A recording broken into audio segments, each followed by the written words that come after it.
Hey guys, welcome back to my channel. This is Casey. Today we are going to be doing a paint pour. New year, old me.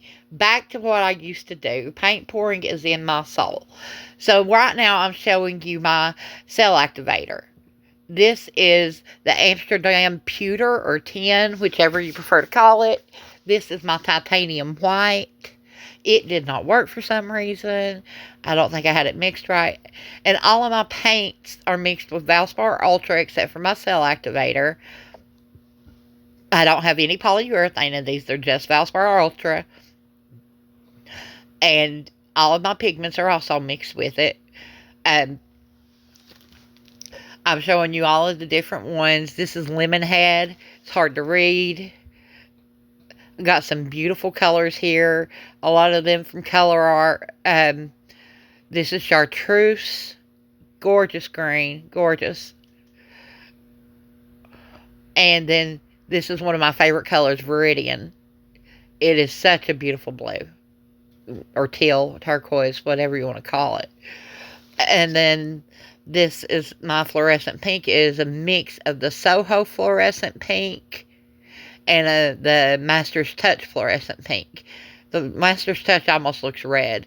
So, and I'm showing you all my cell activator is mixed with a mixture of the Amsterdam paint and the floetrol, the Australian floetrol. And this is my pillow paint. I use PPG Multi Pro interior in eggshell, white and pastel base. And this is my cell activator. I am just rubbing it on to my palette knife and then swiping down. Somehow some of our footage got cut off of me doing my other swipes, but you get the gist. I put the cell activator on the palette knife and just lightly glazed it across the top of my paint. Now I'm going to get another palette knife and I'm going to put some of my titanium white, which I've already told you it did not work. For some reason my cell activator wasn't working with the titanium white. But I'm going to load my palette knife with it. So I'm just going to drizzle my colors across the cell activator. I want to put all of these colors that I showed you on top of this. And I'm just going to layer them up, putting a little bit of each color on there. Once I get all my colors on, I'm just going to, again, pull my palette knife over to my painting and try not to drip. And slightly move the palette knife across the paint. You want to do this very lightly. You don't want to press down. Pressing down is going to cause you to dig into that paint that's below it. You don't want to do that. You just want to lightly glaze it across the top. Okay, I'm going to continue to do this, but I'm going to put away the titanium white after I do another swipe and realize my titanium white is just not working. I just put some titanium white on there and wiped it across, and I'm just realizing, hey, this is not making cells. This is not doing anything. So it's just sinking. I think it was too thin. This one's a lot thicker, and I usually mix my cell activator 3.5 to 1. 3.5 parts Australian floetrol, 1 part paint. And it's usually perfection. But this one just did not work. I'd been playing with the ratios on that white, and evidently I had it off quite a bit. I didn't test it before using it either. That was my mistake. But we're loading up our palette knife, and again we're going to swipe across the painting. Beautiful swipe. Cells popping up crazy. Loving that. And we're going to do it again. We're going to put some more paint on here. I think this is my last swipe. Nope, I'm extending that swipe. That's what I was doing.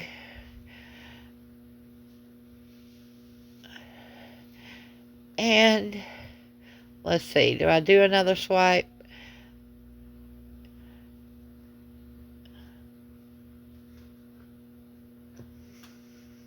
Maybe. Yeah, I grabbed my other palette knife. That's what it was. I wanted to use my square palette knife. This is my favorite one. Uh, I always grab this little square one. It's my favorite to do swipes with. It always has been. I can use the others, but I think I just like the way this one looks when I do a swipe. I feel like I have more control with it. You have to go very slow when you do a swipe, guys. Very slow. Take your time. Do not go super fast when you do this. Do not make yourself feel rushed. You just have to relax and do it slow. And then you're going to slowly spin your painting. This is double time. I've got you guys on 2 times the speed. You slowly spin the painting out. Slow. I cannot tell you enough to go slow. Take your time. Do not push it and go really fast. Once the paint has come over the edges, you can speed up your spinning, but not until. Okay, once you've got it all spun out and it's all pretty and looking good, another tip I can tell you, make sure your surface is level. I had multiple paintings that failed, and I was wondering what I was doing wrong. I couldn't figure it out. Why was my cells distorting so badly? My surface was unlevel. So make sure you're working on a level surface. And I had to move my painting a little bit to the side because one side was coming off more than the other. And that's a tip I can give you as well. If you see paint moving off one side more than another, move your painting towards the side that's not got enough paint coming off. Push it that way and then spin again, and the paint will move towards that direction. And I've spun it out. I'm happy with it. I'm letting it be. 24 hours later, here we are. My painting is dry, and looky here. Looky here. Is that not gorgeous? All of those shimmers. Look at that. It's very pale. The colors are very pale, but it is so gorgeous. And I just love the colors in this. I just love the way it looks. But I wanted to add some more depth into it. It just did not have that contrast it needed. So I've grabbed my turquoise, my storm blue, and my bronze. And I'm going to paint over top of this. I'm just going to add some definition into it. This is just something I love to do. I love to play with it, play with the lines, and enhance it a little bit, and just add some textures to it sometimes. Just kind of bring out those areas that I love so much. Draw attention to them so you wonder what's going on there. But right now we're just going to take and enhance these lines, adding a little bit of paint here and there. Right now we're working with the bronze. My bronze is super thick. I wish I would have thinned it out. It would have went on a lot smoother. But I'm doing it straight out of the tube. I don't mind if I've got a little bit of paint sticking up. I'm going to resin this baby after I get it all painted. I'm not going to show you the resin results today. That will be in my next video on Friday probably. Either Friday or next Wednesday. I'll show you the results of this once it's under resin. But I just finished it and I wanted to go ahead and get this video done and get my first fluid art video back out. I haven't done fluid art in so long, and I really do miss it. Like I said, fluid art's in my soul. It's just something I love. It's something I used to teach. I've really enjoyed working with fluid art. It's just something once you start doing, you totally become addicted to, because there's so many techniques, so many different things that you can do with fluid art, so many different recipes to try. Like I said, I didn't use any polyurethane in mine. And that's a big thing because everybody thinks you have to have polyurethane with your paint. Well, with your house paint. If you have a house paint with primer in it, like I used today, it is a base C, and it's the perfect consistency on its own. By itself, it's the perfect consistency. And if you add a little paint to it, it's going to thicken it up a little bit. But I like that. I like the thickness of it because I use a regular paint. I don't use a heavy body paint very often. I use an Amsterdam, or sometimes I use my Joe Sonia, which is a thinner paint, and it's really great. But my Soho, if I use it, most of the time I use my Ultra Clear. It's called Rust-Oleum Ultra Clear Gloss Clear. It is a latex paint with no primer in it, and it is completely clear, dries completely clear. And I love it. Love it, love it, love it. But I use it mainly for my thicker paints. And you don't put any polyurethane in it. You just use it straight out of the can. You can get it on Amazon. And that's another thing I love about it. You can order it on Amazon, and it's under $20. I think it's $18 for a quart. But that's cheap compared to what you spend at the stores. I spent $20 on my Valspar for a quart. So just do what's in your budget. But if you want to use a house paint for like the Bloom recipe like I'm using, you can do it without the polyurethane. You do not have to have it. The polyurethane, I think, was mainly used because of the Behr 8300. The Behr 8300 really needs that polyurethane because it's gloopy. But a paint with primer in it is stretchy and thinner, and it's the perfect consistency. It really is. But we're going to finish up painting here. I've moved on to using my turquoise right now. I'm adding lines. I'm starting to see things come together. I'm liking what I'm seeing at this point. It's still not quite where I want it to be. I'm going to put a lot more paint on here. I may throw on some music for you guys, make it a little less talkity talk. But I just wanted to go over some of the stuff about fluid art that I love. You're going to be seeing me do a lot more fluid art this year and a lot less resin. Resin has really attacked my lungs. My last oxygen level was at 89, and that's from breathing in all those VOCs. And since I quit doing the resin, I haven't done the resin in a couple of weeks, it was up to 94 at the doctor. So, yeah, I highly suggest wearing your PPE if you're going to continue doing resin, and making sure you wear PPE even when you go into the room where it's at. You know, I didn't wear my mask a lot of the time that I used resin. I thought, well, I can't smell it, so it's okay. It ain't got any VOCs, it says. You know, wrong. It really does attack your lungs. Like I said, I'm backing away from the resin for now. I'm still going to use it to coat my paintings and stuff, but I'm going to be using it a lot less. I'm not going to be using it on a daily basis like I was, and I'm going to be a lot more aware of protecting myself. You can get those things that tells you what the VOCs in your room are. I highly recommend those. Actually, this is a collaboration with Taslim My Art.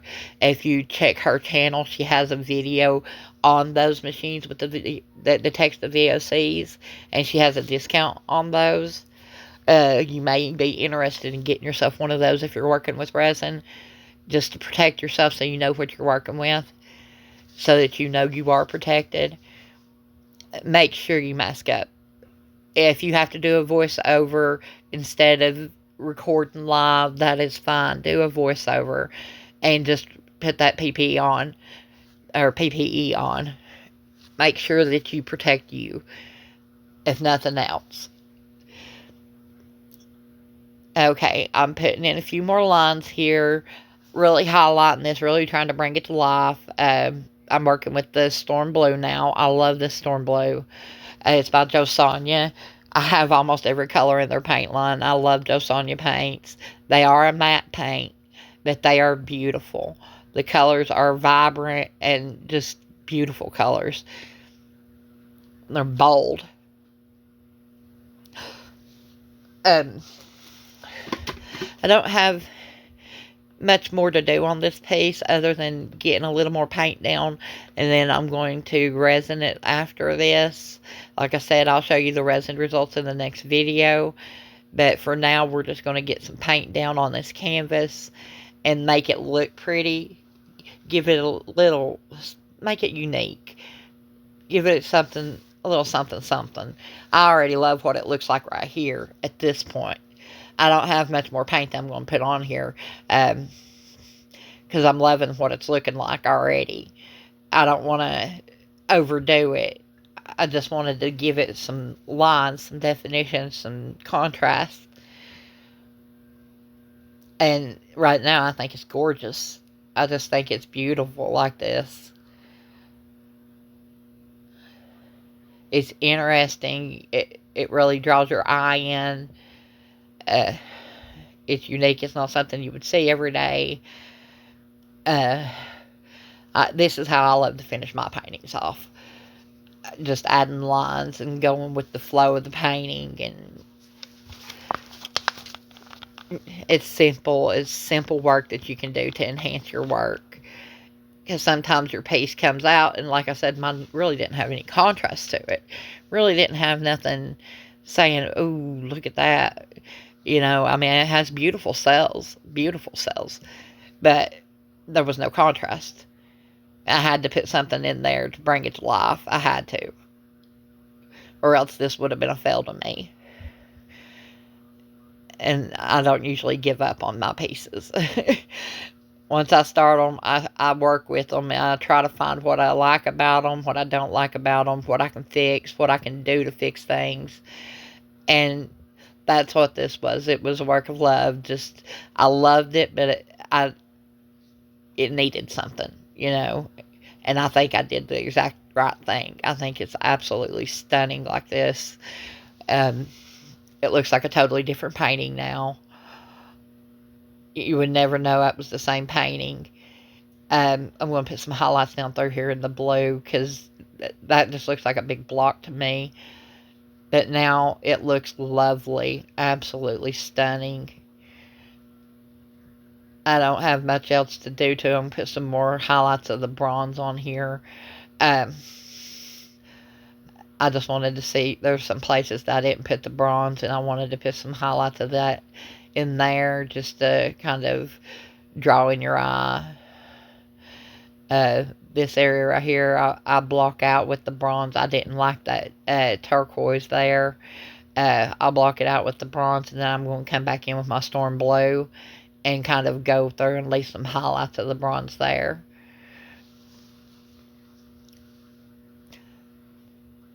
But now, other than some highlights of this blue, I'm finished.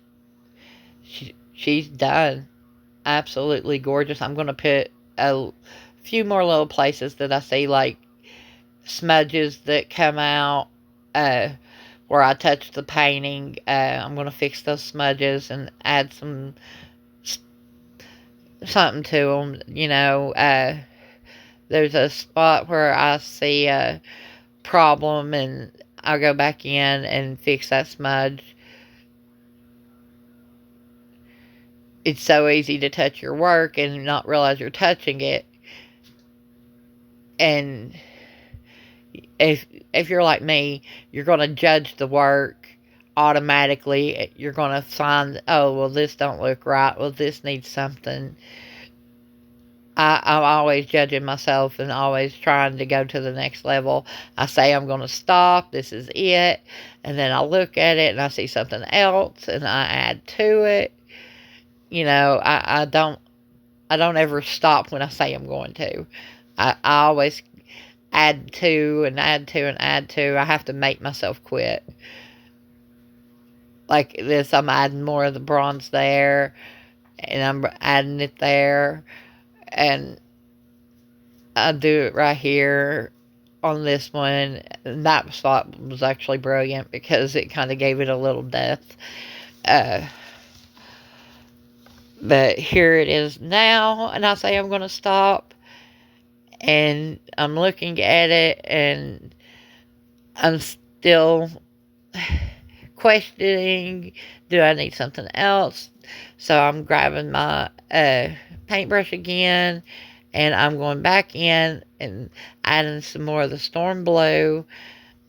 For some reason, I wasn't loving the turquoise uh, as much without a lot of that Storm Blue there with it. I like to shade that Storm Blue into the turquoise. They look really good together.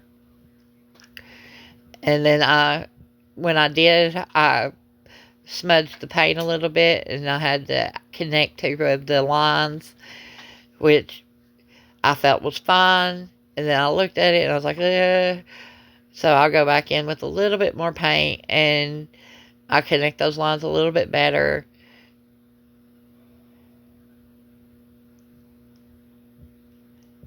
But she's looking beautiful. I hope you guys love this as much as I do. Like I said, this little spot right here was bothering me. But I connected them and added a little bit more down through that big turquoise spot of the Storm Blue, because I really love that Storm Blue.